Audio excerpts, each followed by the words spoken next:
Bismillahirrahmanirrahim. Ma asaba min musibatin. Tidak pernah ditetapkan satu kejadian. Awas, hati-hati.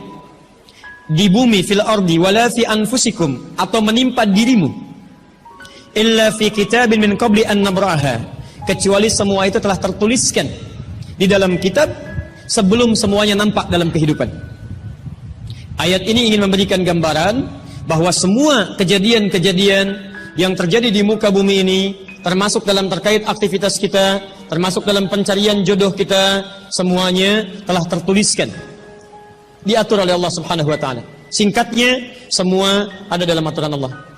Allah telah mengatur si fulan hidup sekian sekian sekian, meninggal sekian sekian sekian, rizkinya sekian, jodohnya akan mendapatkan sekian sekian sekian. Sebagian tidak bisa diikhtiarkan seperti ajal nggak ada ikhtiarnya. Anda tidak bisa ikhtiar untuk bisa menunda atau mempercepat ajal, langsung nggak bisa diintervensi. Sebagian ada yang harus diikhtiarkan, hukumnya sudah ada, cuman kita tidak tahu bagaimana dengan takdir yang telah Allah tetapkan. Maka untuk mendapatinya, maka ikhtiar kita untuk meraihnya. Maka ada sesuatu yang ditempuhnya dengan cara ikhtiar. Tayyib. Di antaranya ini jodoh. Allah telah tetapkan jodoh kita, diatur oleh Allah. Ini yang terbaik untuk kehidupan kamu. Tapi Allah merahasiakan kepada kita siapa jodoh yang dimaksudkan. Maka kita berikhtiar, yang dengan ikhtiar itu ada pahala didapatkan. Saya ulang, ada pahala didapatkan, ada kenikmatan dalam mencarinya. Bayangkan kalau kemudian nikah aja tiba-tiba tanpa ada pencarian. Antum gak akan pernah merasakan bagaimana nikmatnya ta'aruf, bagaimana nikmatnya mengenal, bagaimana mencari, bagaimana pahala bersabar, bagaimana nikmatnya berdoa, bagaimana istikharah dalam menentukan jodoh kita. Itu semua menghasilkan pahala dalam kehidupan kita. Maka yang pertama, lihat ketentuan Allah yang pertama, apapun ikhtiar yang telah Anda tempuh, maka semua ikhtiar ini tetap tidak akan keluar dari aturan Allah Subhanahu wa taala. Jadi kalau antum tadi sudah menunggu selama 4 tahun tanpa komunikasi, Masya Allah, sudah siap melamar, tiba-tiba Masya Allah dibalap oleh orang lain, kalah. Fokus. Maka bagaimana cara memahaminya? Perhatikan, ikhtiar yang Allah tetapkan dalam aturan yang dibuat tadi, boleh jadi tidak harus selalu menyampaikan kita pada tujuan yang kita inginkan. Karena aturan Allah itu ketika ditetapkan akan bersanding dengan maslahat bagi kehidupan kita yang menjalaninya. Ingat ini ya, ingat. Aturan Allah ketika menetapkan, fulan rezeki kamu sekian, fulan fisik kamu begini, fulan jodoh kamu si fulan, si fulanah. Ketika Anda menempuhnya dengan ikhtiar, tidak harus kemudian Anda meraihnya sesuai dengan keinginan Anda. Contoh, maaf, Anda ingin misalnya sekolahnya ke ITB, Anda ikhtiar, juara satu. Begitu tes di ITB tidak lulus, lulusnya ke IAIN. Misal, harap-harap ke ITB, masuknya ke IAIN. Harap-harap ke ITB, masuknya ke UNPAD. Ketika Allah kemudian menakdirkan Anda, misal, keinginan Anda ke UNPAD, keinginan Anda ke ITB, tapi kemudian tiba-tiba beloknya ke UNPAD. Bagaimana memahaminya? Perhatikan, kadang jalan kehidupan yang telah Allah tetapkan bukan harus menentukan hasil sesuai dengan yang Anda inginkan, tapi Allah menetapkan sesuai dengan apa yang Anda butuhkan. Anda ingin ke ITB, tapi apa yang Anda dapatkan di ITB bukan maslahat buat kebutuhan Anda. Maka dibelokkan oleh Allah ke UNPAD supaya Anda mendapatkan apa yang Anda butuhkan dalam kehidupan Anda. Karena Allah mengabulkan apa yang Anda butuhkan, bukan apa yang Anda inginkan.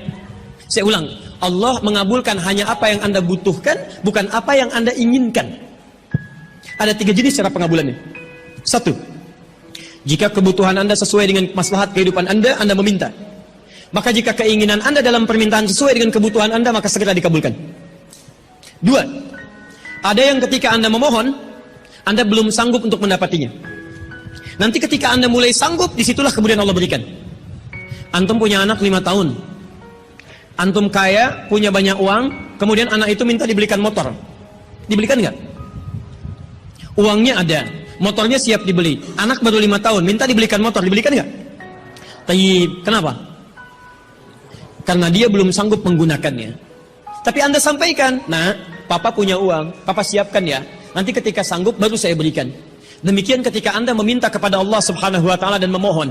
Maaf, Anda mohon, belum dikabulkan juga. Boleh jadi bukan Allah belum mengabulkan, tapi Anda belum siap untuk menerimanya. Contoh, Nabi Muhammad SAW berdoa kepada Allah supaya kiblat dipindahkan dari Masjid Al-Aqsa ke Masjidil Haram. Kapan berdoanya? Sejak di Mekah. Kapan dikabulkan? Saat ke Madinah. Kurang lebih 3 tahun baru dikabulkan. Quran surah kedua Al-Baqarah ayat 144, paling kiri sebelah bawah. Qad nara taqalluba wajhika fis sama' falanuwalliyannaka qiblatan taradaha fawalli wajhaka syatral Masjidil Haram. Muhammad, kami perhatikan engkau senantiasa menengadahkan wajahmu ke langit memohon, meminta.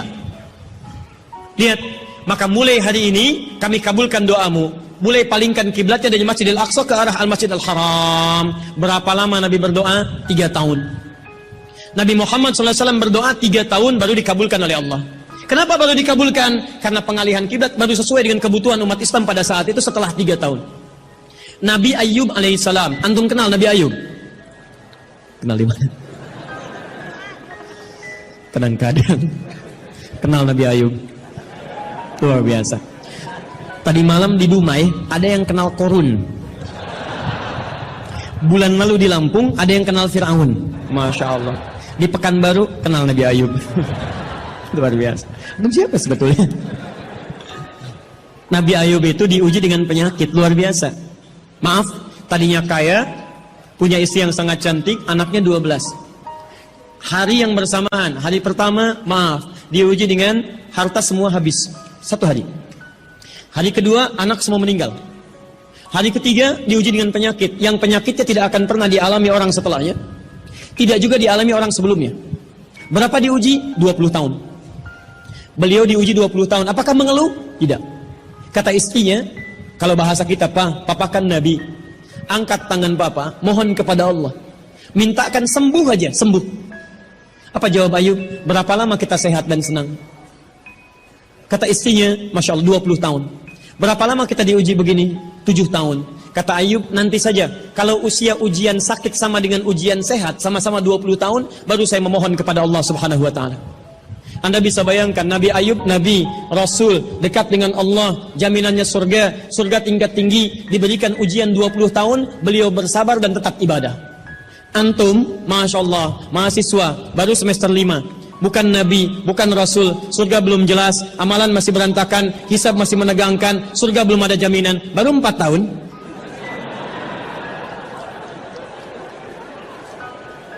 Itu yang terbaik buat antum. Yang terbaik. Jadi bukan berarti ketika Anda tidak mendapatkan dia, dunia hilang untuk Anda. Tidak. Banyak boleh jadi itu hanya titian ajaran dari Allah supaya Anda merasakan bagaimana nikmatnya ta'aruf. Supaya Anda belajar bagaimana mencari yang lebih baik lagi. Lihat kalimatnya, Quran surah ke-24 ayat 26. At-tayyibatu lit-tayyibin wat-tayyibuna lit-tayyibat al-khabithatu lil-khabithin sebelumnya wal khabithuna lil-khabithat. Yang baik akan ketemu yang baik lagi. Yang kurang baik bertemu dengan yang kurang baik lagi. Menurut Anda, dia yang terbaik untuk Anda. Menurut Allah, dia bukan yang terbaik untuk Anda. Yang untuk Anda, ada yang lebih baik lagi. Anda mau menghafal Quran, Anda mau menghafal hadis, maka Allah akan kirimkan kepada Anda yang bisa menjaga Quran dan hadis Anda. Kalau dengan 4 tahun belum bisa menjadikan Anda mendapatkan yang terbaik, tunggu. Karena yang terbaik itu lebih daripada yang mulia akan mendapatkan masa yang cukup panjang. Al-Bukhari menulis hadis 16 tahun, kitabnya abadi. Orang menulis kitab 16 hari belum tentu abadi. Jadi ketika Anda diminta menunggu dalam masa yang cukup lama, sebetulnya bukan masanya yang ditunggu, tapi di balik penungguan itu bukankah di situ ada pahala? Tadi Anda katakan Anda rajin berdoa, bukankah di doa itu ada pahalanya?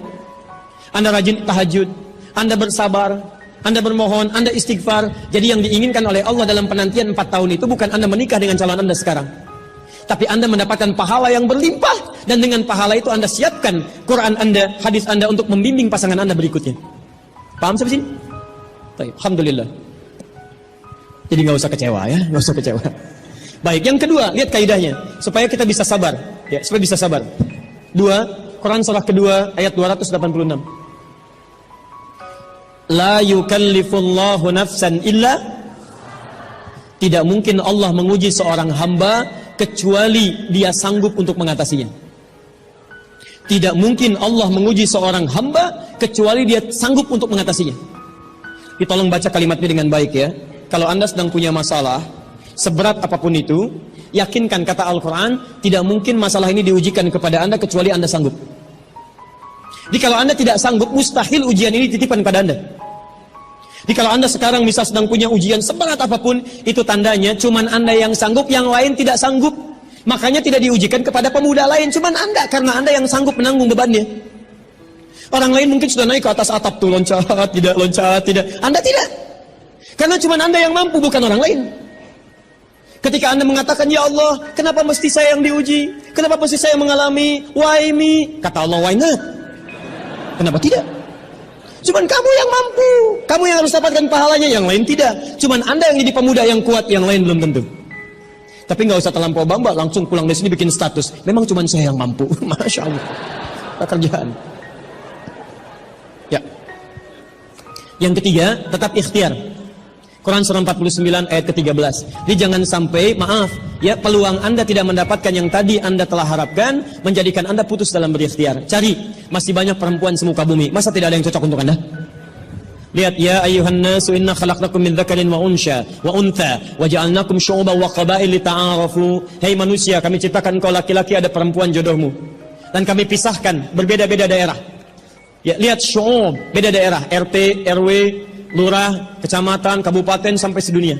Kalau nggak ketemu di satu RT, cari satu RW ya, yang nanya tadi. Kalau tidak ada satu RW, cari satu kampung. Masa nggak ada yang ketemu? Boleh menikah dengan perempuan sekampung? Tidak. Masa sekampung mau dinikahi? Tidak. Batas paling maksimal 4. Sekampung tidak pilih satu dari sekampung. Sekampung mau dinikahi, Masya Allah. Silahkan cari, ya.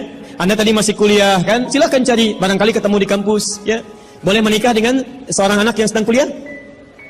Tidak, sedang kuliah masa dinikahi. Pulang dulu dari situ, ya. Pulang dari kampus, baik-baik di rumah, baru nikah. Ini di kampus mau dinikahi. Ya. Cari, silakan. Nggak ketemu misalnya, mohon maaf, ya, satu kecamatan, kabupaten. Nggak ketemu, beda provinsi. Anda orang Riau, mungkin jodoh Anda ada di Jawa. Cari, ta'aruf. Nggak ada di Jawa, ada di Sumatera. Nggak ada Sumatera, ada di Papua. Luas. Indonesia terbentang 5.200.000 km persegi luasnya. Kata Ahmad Mansur Surya Negara, pakar sejarah, dalam bukunya Api Sejarah, halaman ke-19, paragraf yang kedua, baris 1 sampai 3, paling kanan sebelah atas. Luas Indonesia itu daratnya 2 juta kilometer persegi, lautnya 3.200.000 kilometer persegi. Daratan dan lautan, Masya Allah, 5.200.000 kilometer persegi. Masa nggak ketemu?